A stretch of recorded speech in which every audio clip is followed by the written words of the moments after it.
all sit down. Hello guys, don't just look at me, it's find a seat, okay? Okay, yeah, no? Yeah, there's a few spaces up here guys, want to sit down, it's not a problem, okay? See you later. Just on the left there folks, large white building with a domed roof and flagpole. Somerset House, originally built to serve the residents of the Dukes and Earls of Somerset. They, however, would never get to live inside the building there. They were all found to be traitors to the throne and executed under the orders of King Henry VIII. Up until about 20 years ago, Somerset House served a very sinister purpose. It was the headquarters for the largest criminal organisations in the country, HMRC, the taxman. Today though, it's mostly campus space for King's College of London University. Just on the right there, behind the trees, large concrete building with a flashing sign. It's the National Theatre, made up of 3 separate theatres, the Littleton, Dorfman and the 1400-seater Lord Olivier theatres. It's been described by several of London's leading architects as being one of the ugliest looking buildings in London. King Charles definitely agrees with this. In an interview when he was still the Prince of Wales, he described the building as resembling the back end to a nuclear power station, so clearly not very impressed. Back over on the left now, large white boat there, cream funnel.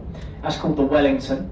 It was originally a sloop for the Royal New Zealand Navy. She actually served throughout the Second World War as a support and rescue vessel throughout the North Atlantic convoys.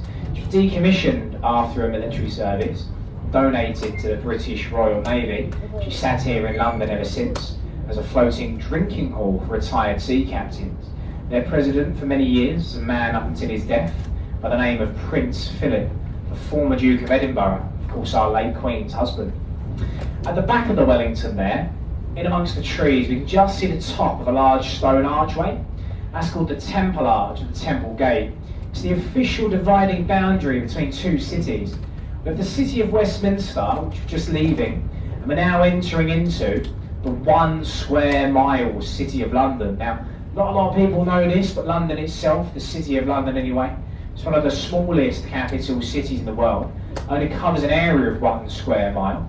The boundary marks of the city, from the Temple Arch there, all the way along this north side of the river, down to Tower Bridge, its easternmost boundary. You can actually tell when you're about to enter into the City of London, the square mile. At each of the major land entrances, you'll find silver dragons. There are 2 there on the left, either side of the main embankment road. Now they say, folks, these silver dragons are said to ward off and prevent evil from entering into the city. I can tell you now though, folks, this is a lie. Those statues, they don't work. I know this personally. That's because my ex-girlfriend walks past those 2 statues every day on her way into work. They clearly don't work very well. Now we're going to cross over to the right-hand side. You can see a red building with a stone spire and the glass letters OXO. That building's called Stanford Wharf, but it's better known in London as the Oxo Tower. It was once the headquarters and factory for the Oxo Gravy Stock Cube Company. Now, every night they shine a red light in this tower. The word OXO can be seen lit up all across the banks of the river, effectively advertising the company's product. However, you're not allowed to do this on the Thames. The river is deemed a royal highway and it has some of the strictest advertisement laws in the country. Now, due to these strict laws, a very lengthy court battle took place over the building there. The Oxo company, they'd go on to win, and today their old building's a grade 2 listed structure, can never legally be demolished, and the exterior must not be changed. Of course, it's no longer a factory today. Today you'll find a row of shops at the bottom. Riverside Apartments make up the middle, and at the very top is a 5-star Harvey Nichols restaurant.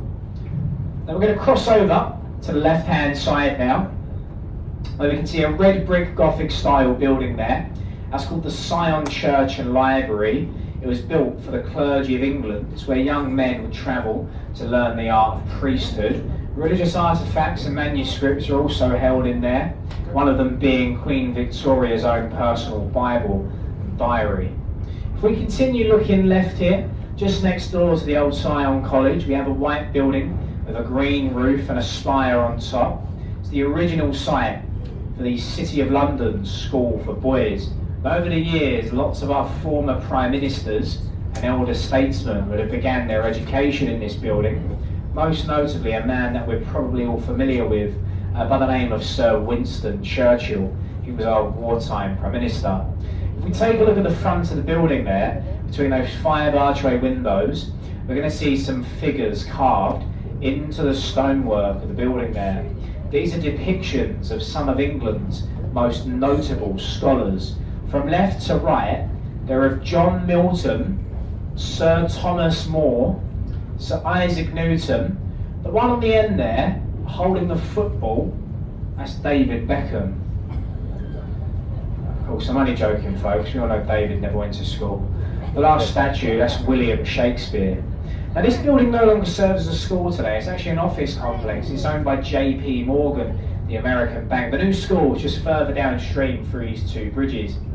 Now, I've had to cut over to this left-hand side here to go through Blackfriars Road Bridge, quite high on the river this afternoon. This is the only archway that we're going to fit underneath. Now, Blackfriars Road Bridge opened in 1869 by Queen Victoria. It's undergoing restoration work at the moment. The archway on the right is actually closed as well right now while the work continues for the day. That's going to open up later on, but they have to be careful as it is a little bit lower than usual. Now, just on both sides of us here, we have these 8 large red columns.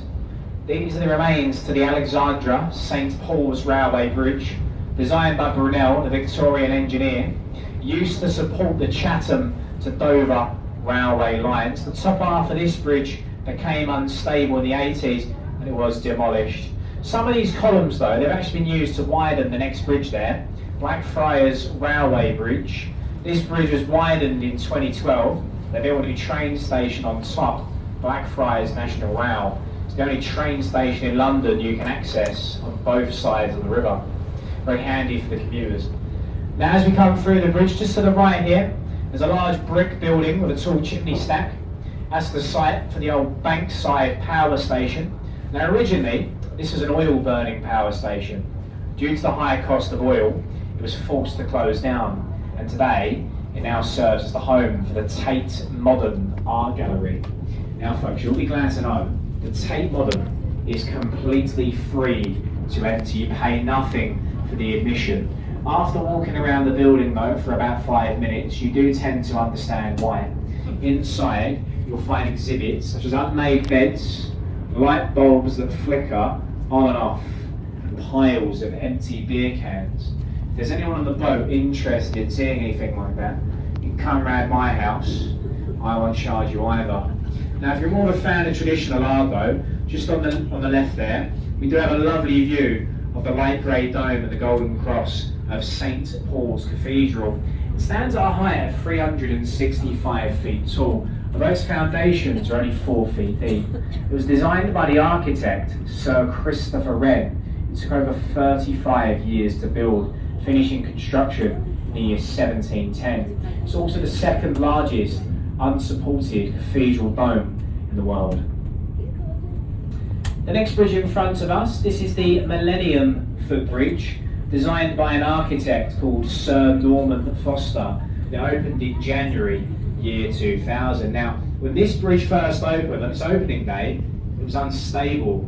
It shook violently from side to side like a rope bridge in the jungle, earning the bridge its nickname, the Wibbly Wobbly Bridge. It had gone to cost a further £5 million to stabilise. They do say that the bridge is quite safe to cross today, if you believe them.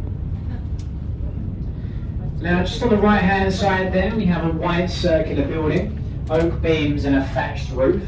That's a replica of William Shakespeare's Globe Playhouse Theatre. It was built largely by the efforts of an American film producer called Sam Wanamaker back in 1997. You can visit the Globe today and watch any one of Shakespeare's plays being reenacted. It's also the only building in London allowed to be constructed from both timber and thatch since our Great Fire of 1666. I'm going to cross back over to the left now, just ahead of us. There's a white building